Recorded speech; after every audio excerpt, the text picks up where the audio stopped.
Hey PebbleGo teachers, let's jump into a quick walkthrough of PebbleGo Next. I'll guide you through how it works, share ways to support students as they explore more advanced topics, and point out some great features you may not have discovered yet.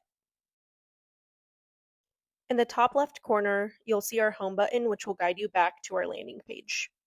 In PebbleGo Next, you may notice more topics than in PebbleGo. So we have animals, biographies, health, indigenous peoples' history, science, social studies, and states.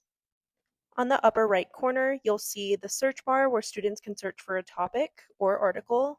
You'll also notice our Spanish toggle so students can translate articles. From there, you'll see our settings button, which has sounds, animations, copy link, link products, and sign out. On the bottom right, you'll notice our resource center, which has support, announcements, product updates, and more. Now let's dive into a topic. I'm going to click on animals. From there, you'll see a variety of different topics within animals. On this page, you'll also see a button for games. From there, students will see 4 different types of games, all related to animals. If a student is stuck and needs support, they can click on this question mark for additional help.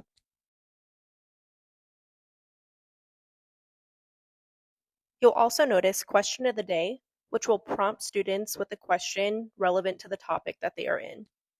This is a great tool to use to either start a lesson or get students reading something that they typically wouldn't.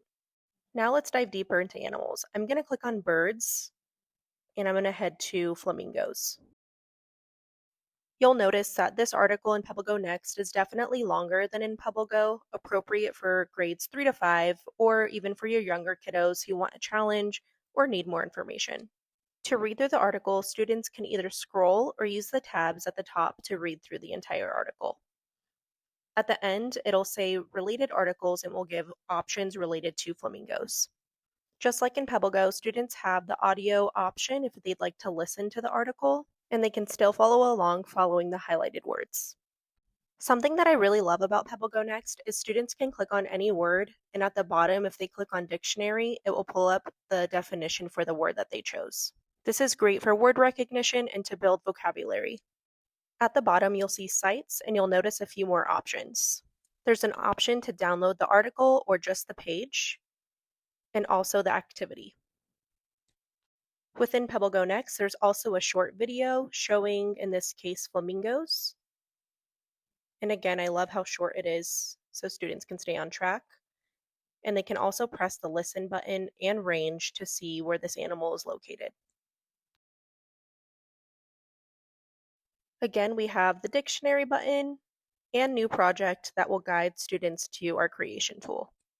Once students are finished reading, they can head back to the breadcrumb trail, go back to animals, and I want to point out one more thing, which is our random article button.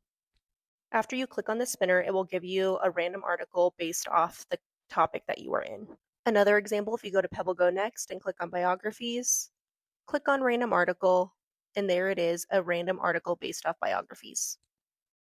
And that's a brief overview of PebbleGo Next. Thanks for watching.